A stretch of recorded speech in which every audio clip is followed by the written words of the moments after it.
अस्सलाम वालेकुम स्टूडेंट्स। सो आज से मैंने आप लोगों के साथ मेडिसिन के अंदर एक बहुत इंपॉर्टेंट यूनिट स्टार्ट करना है, that is basically respiratory medicine. अब ये इंपॉर्टेंट एग्जाम के पॉइंट ऑफ व्यू से भी है, लेकिन वैसे ओवरऑल ये इसलिए इंपॉर्टेंट है कि ओपीडी में रेस्पिरेटरी प्रॉब्लम के साथ जो पेशेंट्स हैं ना, उनकी रेशो बहुत ज़्यादा होती है। स्पेशली सर्दियों के अंदर आप वार्ड में देखें तो हर दूसरा पेशेंट जो है COPD का और एजमा का और इस तरह के एडमिट हुए हुए होते हैं। ठीक है, सो इसलिए भी आपको रेस्पिरेटरी मेडिसिन बहुत अच्छे तरीके से आनी चाहिए क्योंकि इसके पेशेंट्स बहुत ज़्यादा होते हैं।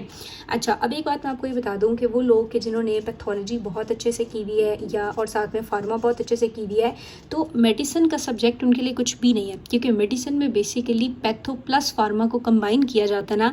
तो इसीलिए मैं कहती हूँ कि आप लोग रॉबिन से पैथोलॉजी पढ़ा करें। उसकी वीडियोस भी मौजूद है, मैं लिंक भी ऐड कर देती हूँ। इफ़ कोई भी बच्चा ज़्यादा डिटेल में पढ़ना चाह रहा है पैथोलॉजी, जो कि जाहिर सी बात है मेडिसिन में मैं नहीं पढ़ाऊँगी इतनी, वो वहाँ से भी कवर कर सकता है। तो अगर आपने बेसिक सब्जेक्ट अच्छे किए हैं ना बेटे, तो final year is all about your revision. Surgery के अंदर भी हम यही सारी पैथोलॉजी पढ़ के कहते हैं जी सर्जिकल ये स्टेप्स हैं, थोड़ी सी एनाटमी है वहाँ पे, जबकि medicine is all about your patho and pharma. Okay, so start करते हैं बेटे। रेस्पिरेटरी मेडिसिन के अंदर हम लोगों ने वो सारी चीज़ें पढ़नी है, जाहिर सी बात है, जो कि आपकी एयरवेज एंड देन फिर हम अगर कह दें लंग्स के साथ जो हैं वो प्रॉब्लम कॉज करते हैं। जिसमें आपको पता है दो बहुत इंपॉर्टेंट चीज़ें हम ये पढ़ेंगे, ऑब्स्ट्रक्टिव लंग डिजीज़ पढ़ेंगे, ठीक है, और उसके अलावा हम लोग रिस्ट्रिक्टिव लंग डिजीज़ पढ़ेंगे, उनकी डिफ्रेंसिएशन है, उनकी टाइप्स हैं, सब टाइप्स हैं। उसके बाद फिर हम लंग्स के लेवल्स पे जितने भी इन्फेक्शन होते हैं, नमूनिया है, TB है, और इन सारों के बारे में पढ़ेंगे, ठीक है। और बहुत इंपॉर्टेंट जो है वो लंग ट्यूमर, लंग कार्सिनोमास हो गए, मीजोथेलियोमा काफ़ी इंपॉर्टेंट ट्यूमर है जो बिल्डर्स के अंदर मोस्टली पाया जाता है। तो वो सारी चीज़ें भी हमने आगे चल के डिस्कस करनी है। सो स्टार्ट कर लेते हैं बेटे। स्टार्ट करने से पहले मैं आपको एक चीज़ बताना चाहती हूँ कि जब एक रेस्पिरेटरी प्रॉब्लम के साथ पेशेंट आपके पास आता है, तो आप उसको किस तरह से इन्वेस्टिगेट करते हैं, इंटेरोगेट करते हैं, और देन हम पैथोलॉजीज़ के ऊपर जाएंगे। इन्वेस्टिगेशंस भी मैं साथ साथ पढ़ाऊँगी, लेकिन उसमें एक बहुत इंपॉर्टेंट चीज़ आती है, पल्मनरी फंक्शन टेस्ट्स करना, पल्मनरी फंक्शंस को एक्सेस करना, ठीक है।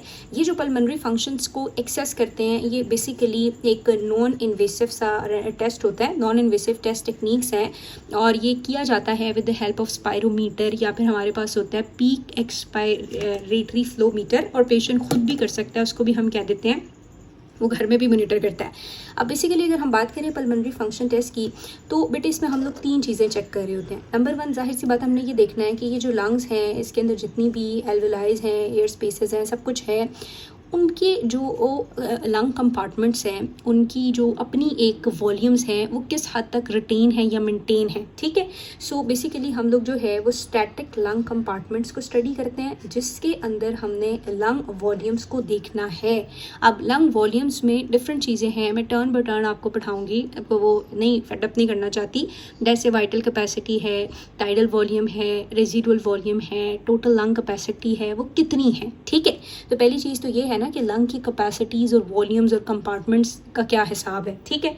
उसके बाद इसी की बेस के ऊपर हम ये डिसाइड करते हैं कि कहीं जो एयर इन एंड आउट जा रही है, उसके इन एंड आउट होने में तो कोई मसला तो नहीं है, यानी कहीं ऐसा तो नहीं है कि एयर वे की ऑब्स्ट्रक्शन हुई हुई है, या कहीं पे ऐसा तो नहीं है कि लंग्स बहुत ज़्यादा इंजरी के बाद वहाँ पे फाइब्रोस्ड और स्कार हो गई हुई है, और लंग की जो इलास्टिक रिकॉइलिंग है वो अब ख़त्म हो गई है।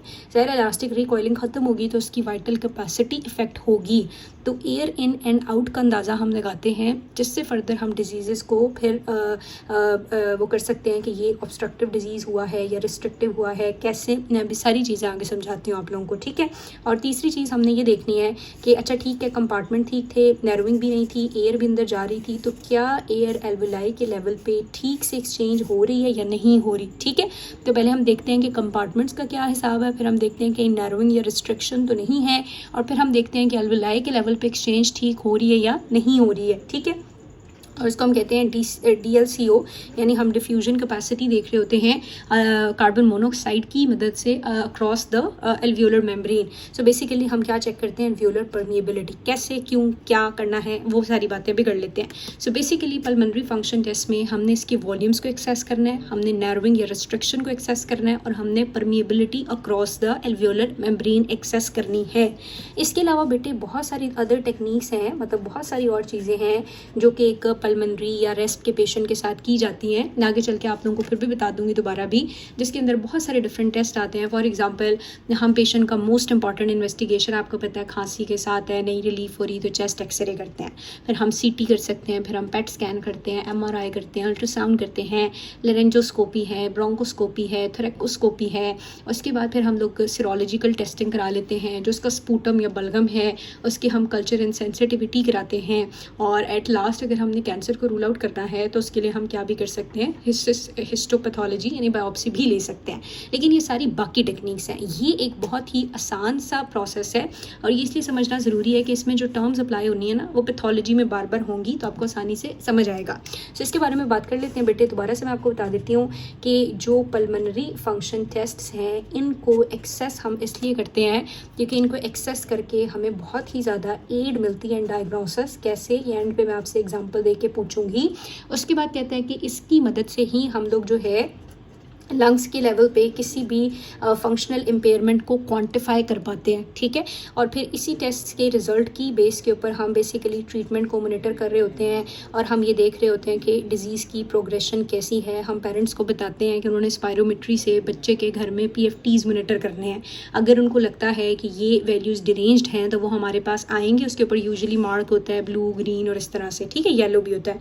तो ये सारी चीज़ें यानी मैं सिखाऊंगी आपको, पीड्स में भी आप पढ़ेंगे, लेकिन आपने ओवरऑल याद रखना है कि PFTs की मदद से हमें डायग्नोसिस बनाने में हेल्प मिलती है, हम फंक्शनल इम्पेयरमेंट को क्वांटिफाई कर पाते हैं, ट्रीटमेंट को मॉनिटर करते हैं और ट्रीटमेंट की प्रोग्रेशन या डिजीज़ की प्रोग्रेशन का अंदाज़ा भी लगाते हैं।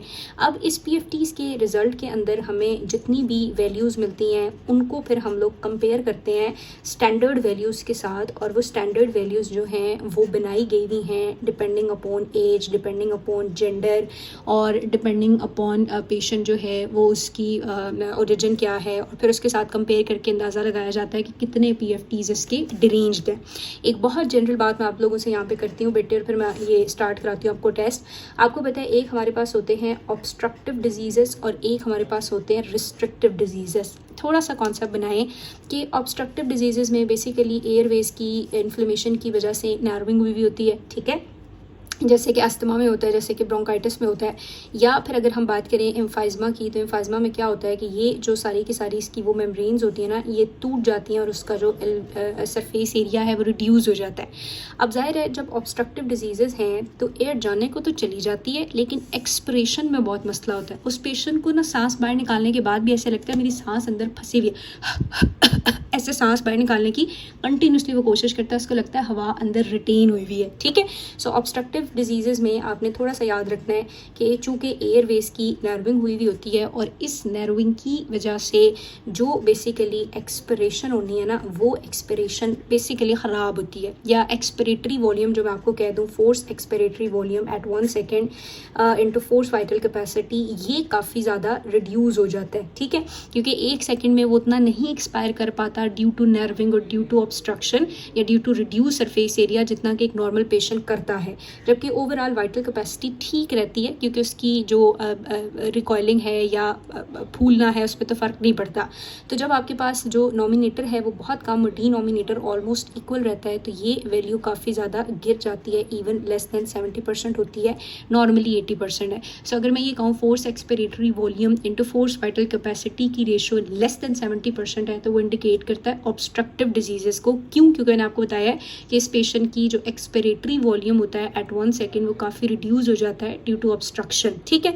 और अगर मैं रिस्ट्रिक्टिव लंग डिजीज़ेस की बात करूँ तो इनमें बेटे बार बार ना इन्फ्लेमेशन की वजह से फाइब्रोसिस, स्कारिंग होती है तो कुछ एरिया परमानेंटली नॉन फंक्शनल हो जाता है। अब ना तो ये फलता है ना फूलता है, मतलब रिकॉइल ख़त्म हो जाती है, तो एयर सिर्फ इतने एरिया में आती है और यहीं से बढ़ जाती है। तो इस पेशेंट का जो फोर्स एक्सपिरेटरी वॉल्यूम है उसको फ़र्क नहीं पड़ता, लेकिन जो फोर्स वाइटल कैपेसिटी है क्योंकि अब लंग उतनी फूल नहीं रही, वो नहीं हो रही, तो वो जो फोर्स वाइटल कैपेसिटी है वो क्या होती है आपकी नॉर्मल होती है या स्वेयर केसेस में क्या होती है डिक्रीज़ हो जाती है, ठीक है। सो चूँकि इसके अंदर जो है वो डिनोमिनेटर डिक्रीज़ होता है, ये बहुत कम इफेक्ट होती है लेकिन ये ज़्यादा इफेक्ट होता है, तो इनकी वैल्यूज़ या तो नॉर्मल रहती हैं या फिर 80% से क्या होती हैं ज़्यादा हो जाती है। तो ये बात आपने याद रखनी है कि अगर रेशो मोर देन 80% है तो वो रिस्ट्रिक्टिव लंग डिजीज़ होगा, लेस देन 70% है तो वो ऑब्स्ट्रक्टिव होगा। चूँकि इसमें ऑब्स्ट्रक्शन होती है तो ये जो नॉमिनेटर है ये बहुत ड्रॉप करता है, ठीक है। लेकिन यहाँ पे चूँकि आपको बताया है कि वो एक एरिया जो है वो बिल्कुल नॉन फंक्शनल हो जाता है, फाइब्रोज्ड हो जाता है, तो फोर्स वाइटल कैपेसिटी यानी डिनोमिनेटर ज़्यादा इफेक्ट होता है, इसलिए ओवरऑल रेशो इंप्रूव होती है, ज़्यादा हो जाती है। तो 80 से ज़्यादा हो जाती है तो वो रिस्ट्रिक्टिव लंग डिजीज़ है। ये चीज़ मैं आगे बार बार एक्सप्लेन करूँगी। वैसे थोड़ा सा आपकी डेविडसन में ये लिखा हुआ है तो मैंने साथ आपको बता दिया है। अब बेटे बात कर लेते हैं पल्मोनरी फंक्शन टेस्ट की, और पल्मोनरी फंक्शन टेस्ट के 3 कंपोनेंट आपने सीखने हैं। सबसे पहले हम लोग बात करेंगे लंग्स डिफरेंट वॉल्यूम्स की, ठीक है, कि लंग के अंदर जो डिफरेंट तरह के वॉल्यूम्स हैं वो किस तरह से हैं। आसान से आसान तर करके समझाने की कोशिश करती हूँ, ना समझ आए तो आप लोग मुझसे पूछ सकते हैं, लेकिन स्टिल मैं बहुत दफ़ा इसको रिवाइज़ करूँगी। अच्छा, अब सबसे पहले आ जाता है हमारे पास